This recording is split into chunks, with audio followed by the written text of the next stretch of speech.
Hello, എല്ലാവർക്കും നമസ്കാരം. ഇന്ന് നമുക്കൊരു അടിപൊളി കാന്താരി ചിക്കൻ റോസ്റ്റിൻ്റെ റെസിപ്പി ഒന്ന് നോക്കിയാലോ. അപ്പം, ദോശ, ചപ്പാത്തി, പൊറോട്ട തുടങ്ങി ഒട്ടുമിക്ക പലഹാരങ്ങളോടൊപ്പവും നെയ്ച്ചോറിനോടൊപ്പം പോലും കഴിക്കാൻ പറ്റിയ നല്ലൊരു കാന്താരി ചിക്കൻ റോസ്റ്റിൻ്റെ റെസിപ്പി. അപ്പോൾ അതിനായിട്ട് നമുക്ക് വേണ്ടത് ഉദ്ദേശം 1 കിലോ ചിക്കനാണ്. ഇത് നല്ലതുപോലെ കഴുകിയെടുത്ത് വെച്ച് കഴിഞ്ഞാൽ ഇനി നമുക്കൊരു ജാറിലേക്ക് നല്ല ഒരു പിടി മല്ലിയില ഇട്ട് കൊടുക്കാം. ഇനി നമുക്ക് വേണ്ടത് കാന്താരി മുളകാണ്. ഇവിടെ നമ്മൾ നല്ല എരിവുള്ള കാന്താരിയാണ് എടുത്തിട്ടുള്ളത്. അതിൻ്റെ അളവ് പറയുകയാണെങ്കിൽ ഇവിടെ 30 ml ഒരു ചെറിയ പാത്രത്തിൽ പകുതിയോളം നമ്മൾ ഈ കാന്താരി മുളക് എടുത്തിട്ടുണ്ട്. എരിവിനനുസരിച്ച് വേണം ചേർത്ത് കൊടുക്കാൻ. ഞാൻ ഇവിടെ ഒന്ന് ടെസ്റ്റ് ചെയ്തിട്ടുണ്ടായിരുന്നു, നല്ല എരിവുണ്ട്. അതുകൊണ്ട് എരിവ് മനസ്സിലാക്കി വേണം ഈ കാന്താരി മുളക് ചേർത്ത് കൊടുക്കാൻ. നമുക്കിതിൻ്റെ അളവ് കറക്റ്റ് പറഞ്ഞ് തരാൻ പറ്റിയെന്ന് വരില്ല. എന്നാൽ നമുക്കിതും കൂടി ഈ ഒരു ജാറിലേക്കിട്ട് നല്ലതുപോലെ നരച്ചെടുക്കാം. പേസ്റ്റ് പരുവത്തിനാണ് അരച്ചെടുക്കേണ്ടതെങ്കിൽ ഒരല്പം വെള്ളവും കൂടി ചേർത്ത് നല്ലതുപോലെ നരച്ചെടുത്താൽ മതിയാവും. ഇവിടെ നമ്മൾ നന്നായിട്ടൊന്ന് ചതച്ചെടുക്കുക മാത്രമാണ് ചെയ്യുന്നത്. ശേഷം ഇത് ഒരു വശത്തേക്ക് മാറ്റി വെച്ചിട്ട് ചിക്കൻ മാരിനേറ്റ് ചെയ്യാൻ ആവശ്യമായ കുറച്ച് ചേരുവകൾ അതിലേക്ക് ചേർത്ത് കൊടുക്കാം.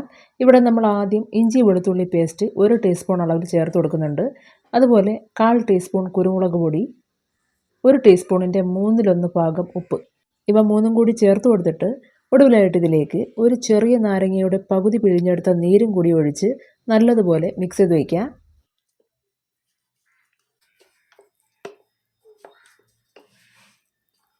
ഇവിടെ ഇപ്പോൾ ഈ ചേർത്ത് കൊടുത്ത ചേരുവകളെല്ലാം തന്നെ ചിക്കനിലേക്ക് നല്ലതുപോലെ മിക്സ് ചെയ്ത് വെച്ചിട്ടുണ്ട്. ഇനി നമുക്കിത് കുറഞ്ഞതൊരു അരമണിക്കൂറെങ്കിലും മാരിനേറ്റ് ചെയ്യാനായിട്ട് വയ്ക്കാം. ഈ പറഞ്ഞ അരമണിക്കൂറിന് ശേഷം നമുക്കിതൊന്ന് റോസ്റ്റ് ചെയ്യാനായിട്ട് തുടങ്ങാം. അതിനായിട്ടൊരു കടായിയിലേക്ക് 1.5 ടേബിൾ സ്പൂൺ വെളിച്ചെണ്ണ ഒഴിച്ചു കൊടുക്കുക. വെളിച്ചെണ്ണ ചൂടായി തുടങ്ങുമ്പോഴേക്കും 3 ചെറിയ കഷ്ണം കറുവപ്പട്ട, 5 ഏലയ്ക്ക, 5 ഗ്രാമ്പു, ഇവ മൂന്നും കൂടി ഇട്ട് ജസ്റ്റ് ഒന്ന് മൂപ്പിക്കാം. അങ്ങനെ ഇവിടെ ഈ ചേർത്ത് കൊടുത്ത സ്പൈസസ് ഒക്കെ ചെറിയ തോതിലൊന്ന് മൂത്ത് മണം വന്ന് തുടങ്ങുമ്പോഴേക്കും ഇനി ഇതിലേക്ക് ഇഞ്ചി വെളുത്തുള്ളി പേസ്റ്റ് 1 ടീസ്പൂൺ അളവിൽ ചേർത്ത് കൊടുത്തിട്ട് വീണ്ടും ചെറിയ തോതിലൊന്ന് മൂപ്പിച്ചെടുക്കാം.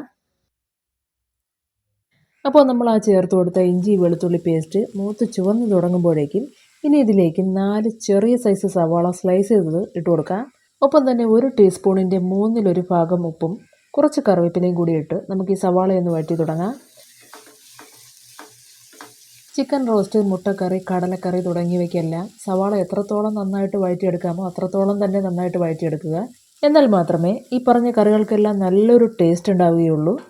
ഇവിടുത്തെ കാര്യമാണെങ്കിൽ സവാളയൊക്കെ നല്ലതുപോലെ വഴണ്ട് ഏകദേശം ഒരു ബ്രൗൺ കളറായി വന്നിട്ടുണ്ട്. ഈ സമയം നമുക്കിതിലേക്ക് 2.5 ടീസ്പൂൺ മല്ലിപ്പൊടി ഇട്ട് കൊടുക്കാം. ഒപ്പം 1/4 ടീസ്പൂൺ മഞ്ഞൾപ്പൊടി, 1/2 ടീസ്പൂൺ ഗരം മസാല, ഇവ മൂന്നും കൂടി ഇട്ട് നമുക്കിത് നല്ലതുപോലെ മൂപ്പിച്ചെടുക്കാം. ഇവിടെ ഇപ്പോൾ ഈ ചേർത്ത് കൊടുത്ത മസാലക്കൂട്ട് മൂത്ത് വരുന്നതോടൊപ്പം തന്നെ സവാള കുറച്ചുകൂടി ഒന്ന് വഴണ്ട് കിട്ടും. അങ്ങനെയെങ്കിൽ നമ്മൾ തയ്യാറാക്കിയെടുക്കുന്ന ഏത് കറികൾക്കും, പ്രത്യേകിച്ച് മുട്ടക്കറി, ചിക്കൻ റോസ്റ്റ്, കടലക്കറി തുടങ്ങിയവയ്ക്കെല്ലാം പ്രതീക്ഷിക്കുന്നതിൽ കൂടുതൽ ടേസ്റ്റ് വന്നു ചേരും. ഇവിടെ ഇപ്പോൾ എല്ലാം നല്ലതുപോലെ മൂത്ത് കിട്ടിയിട്ടുണ്ട്. അപ്പോൾ ഇത്രയും ഒന്നായി കഴിഞ്ഞാൽ ഇനി ഇതിലേക്ക് നമ്മൾ നേരത്തെ അരച്ച് മാറ്റി വെച്ച കാന്താരിയും മല്ലിയിലയും കൂടി ഇട്ട് 2 മിനിറ്റ് ഒന്ന് മൂപ്പിക്കുക. അങ്ങനെ ഈ മസാലക്കൂട്ടുകളെല്ലാം റെഡിയായി കഴിഞ്ഞു. ഇനി ഇതിലേക്ക് നമുക്ക് ചേർത്ത് കൊടുക്കേണ്ടത് നേരത്തെ മാരിനേറ്റ് ചെയ്യാനായിട്ട് വെച്ച ചിക്കനാണ്. അത് ചേർത്ത് കൊടുത്തു കഴിഞ്ഞാൽ തീ ഹൈ ഫ്ലെയിമിലിട്ട് 2 മിനിറ്റ് നല്ലതുപോലെ ഒന്ന് ഇളക്കി യോജിപ്പിക്കാം.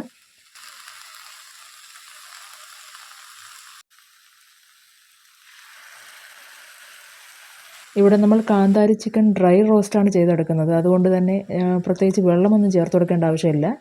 ഇനി ഒരു പക്ഷേ ഒരല്പം ചാറോട് കൂടിയ റോസ്റ്റാണ് വേണ്ടതെങ്കിൽ കുറച്ച് വെള്ളം ചേർത്ത് കൊടുക്കുക. അങ്ങനെയാണെങ്കിൽ തന്നെയും വെള്ളം കൂടിപ്പോകാൻ പാടില്ല. കുറഞ്ഞതൊരു 50 ml വെള്ളം മാത്രം ചേർത്ത് കൊടുത്തിട്ട് നല്ലതുപോലെ ഇളക്കി യോജിപ്പിച്ച ശേഷം പാത്രം അടച്ചു വെച്ച് തീ മീഡിയം ഫ്ലെയിമിലേക്കിട്ട് നമുക്ക് ഈ ചിക്കൻ റോസ്റ്റ് തയ്യാറാക്കിയെടുക്കാം.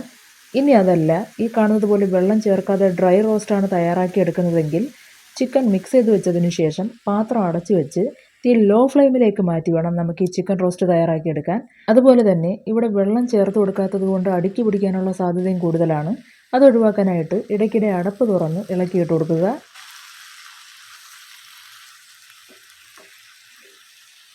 ഇവിടെയാണെങ്കിൽ ഇപ്പോൾ ചിക്കൻ വെന്ത് വെള്ളം ഇറങ്ങി തുടങ്ങിയിട്ടുണ്ട്. ഈ വെള്ളം തന്നെ മതിയാവും നമുക്ക് ഡ്രൈ റോസ്റ്റ് തയ്യാറാക്കിയെടുക്കാൻ. അപ്പോൾ ഇങ്ങനെ ഇളക്കി കൊടുത്തു കഴിഞ്ഞ് വീണ്ടും പാത്രം അടച്ചു വെച്ച് നമുക്ക് ഈ ചിക്കൻ വേവിക്കാം. ഇടയ്ക്ക് നേരത്തെ പറഞ്ഞിരുന്നത് പോലെ അടപ്പ് തുറന്ന് ഇളക്കിയിട്ട് കൊടുക്കുക. നേരത്തെ പറഞ്ഞിരുന്നത് പോലെ വെള്ളം ചേർത്ത് കൊടുക്കുകയാണെങ്കിൽ ഇങ്ങനെ ഇടയ്ക്കിടെ ഇളക്കിയിട്ട് കൊടുക്കേണ്ട ആവശ്യമില്ല. 1-2 തവണ മാത്രം ഇളക്കിയിട്ട് കൊടുക്കാം.